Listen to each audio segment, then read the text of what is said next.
I'm Mike Uyak. I love to try new things, and I've had culinary adventures all around the world, as well as right at home. I've had really wonderful food, as well as some really horrible food.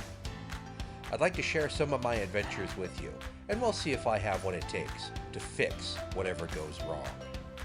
This is Recipe Redemption.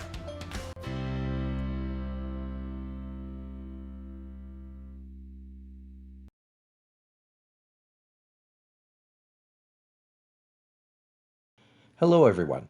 Welcome to today's episode of Recipe Redemption. I somehow lost the video footage for my intro, and rather than go through the trouble of re-recording that bit, I figured I'd just talk for a minute or three. Today we're looking at a recipe card from The Cook Index, published in 1958 by the Tested Recipe Institute Incorporated of New York, for shrimp Singapore. Now, I'm going to say right off the bat, this is a recipe you can tell needs help. And I say that completely aside from the fact that the presentation makes it look like a possibly hostile alien from the planet of poorly executed ethnic dishes. You make a curry sauce by adding prepared curry powder to a chicken stock flavored velouté, and then pour that over some white rice, barely cooked shrimp, and oven roasted bananas. That's pretty much it. Arranged decoratively in the shape someone who has never seen shellfish before cooking this might imagine shellfish look like, and enjoy. It's simple enough to make, which is one reason why this recipe exists, but we'll get to that later. Let's just cook the thing.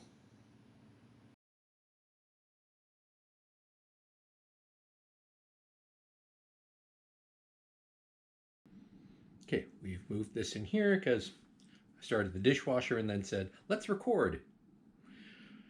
Okay, so I'm not the brightest crayon in the shed. Here we have shrimp Singapore, or my rendition of the single serving version of this. Pretty simple. Rice with curry sauce, just barely a curry sauce. It's a bechamel to which you've added some curry powder, salt, and pepper, with some lightly cooked shrimp and some baked bananas. I let mine go a little long, so they're a little brown. But in any case, I'm just going to have some of the rice and curry. Yep, that's the flavor of curry powder. Not bad. I mean, really, really basic. Um, Here's some shrimp, curry sauce, and rice.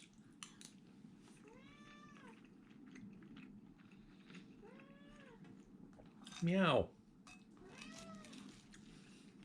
He doesn't actually want any. Oh yeah, this way you actually get to see the menace. Hi. Yes. He just wants attention. He doesn't actually want any. He doesn't like human food. Dobby's weird. Okay. Let's get a little of this baked banana in here.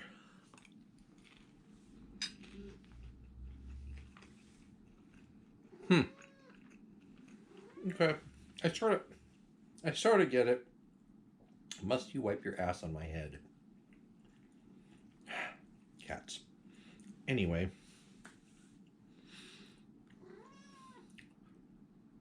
I sort of get it. None of the flavors are particularly offensive. The presentation is disturbing. But, the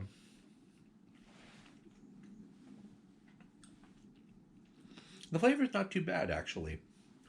The banana does actually add sweetness and a certain fruitiness, obviously.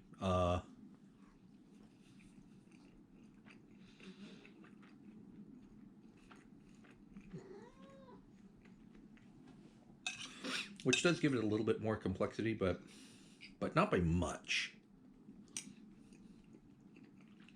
Yeah.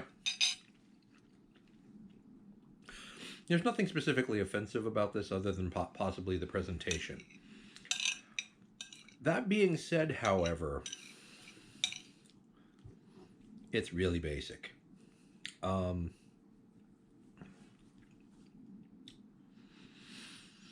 and in my research, I've come across what I think they were going for here. So the Cape Malay, that is Malaysian, we'll call them immigrants. They were kind of slaves in that they were forced to move to South Africa to become part of the labor force that was working in the early to mid 1800s, building up their infrastructure because they simply didn't have enough manpower to do the job locally. Um, so they brought in a bunch of Malaysian um, laborers.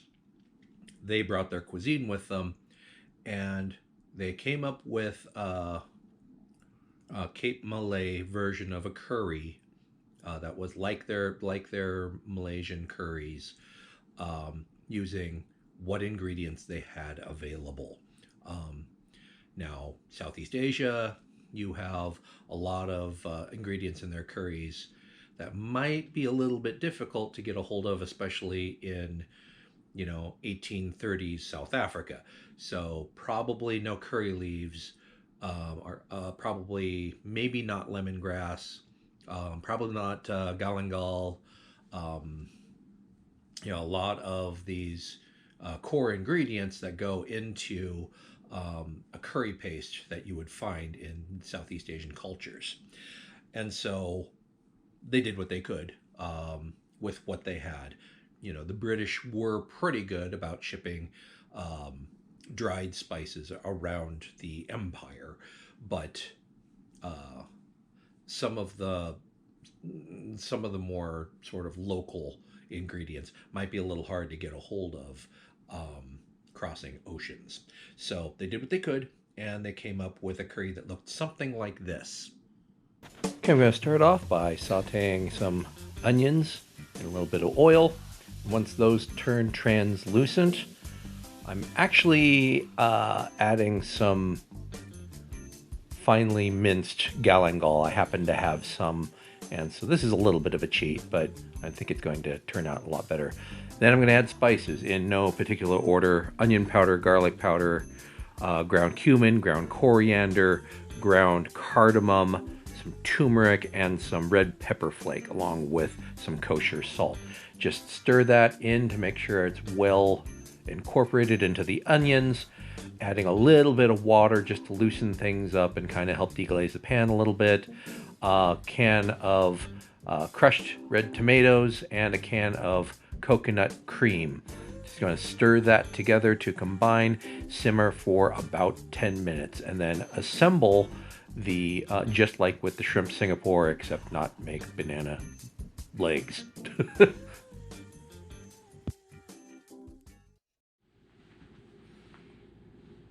And we're back in the dining room.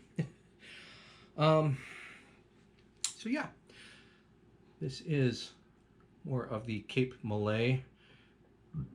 Actually, chicken curry was the uh, re- recipe that I got, but I changed it to shrimp curry with candied bananas, bruleed bananas, really. And yes, I do have a piece of chicken on there because the shrimp just didn't seem like enough. But um, let's have a taste. The rice. Mmm. Mmm. Immediately more flavor. Just more spices. Um, any seasoning at all is an improvement. Here's some shrimp. Mm. Really works well with the shrimp.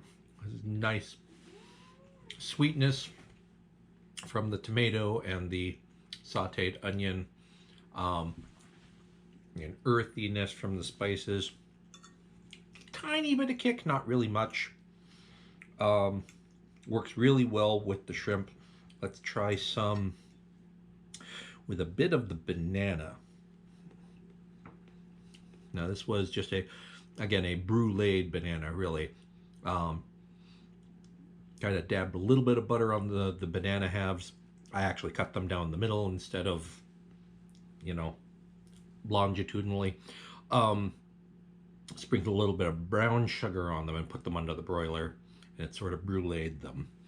Let's see.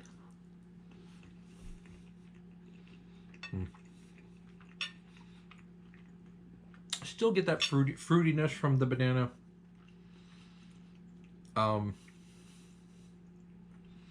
The caramelized brown sugar, caramel.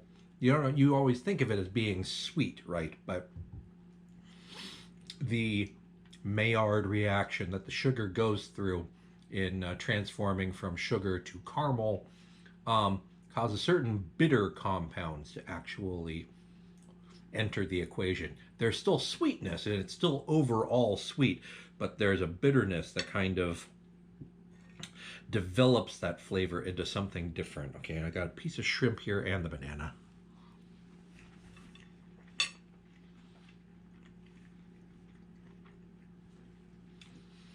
They actually work well together.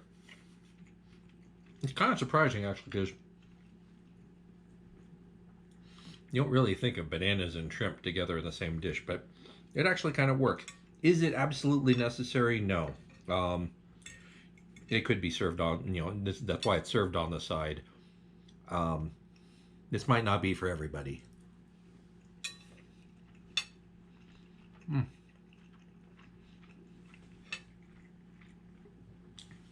It works a lot better.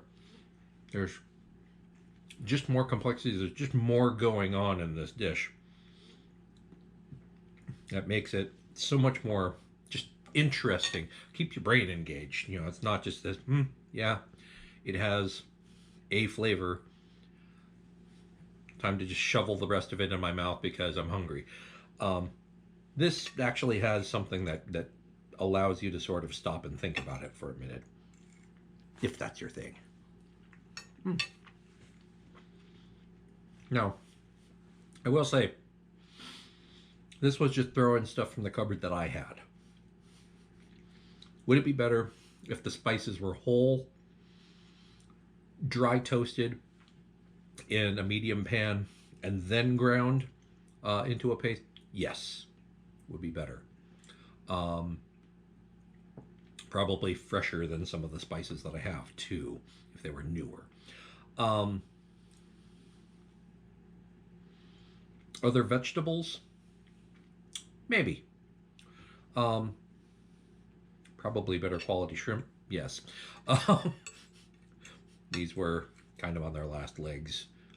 They were on sale because they were almost past their sell-by date, and so they were cheap, which is why I buy them.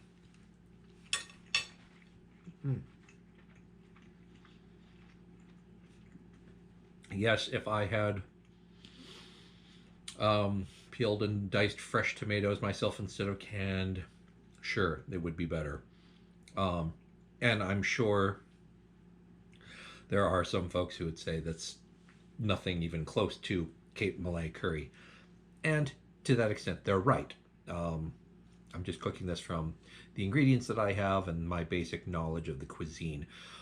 There are probably other things that I'm missing that should have gone into this. But generally speaking, from stuff that I threw together from what I had in the cupboards, this is really tasty. And with a little tinkering, it could be even better. So what do you think? Did I redeem it adequately? Is anyone out there who has actually tried the original shrimp Singapore and actually really liked it? Let me know. Was there anything different about it that I missed that made it special for you? Let me know in the comments below. And you know the routine, do the internet things. I'd like to thank you for watching, and I'll see you next time here on Recipe Redemption.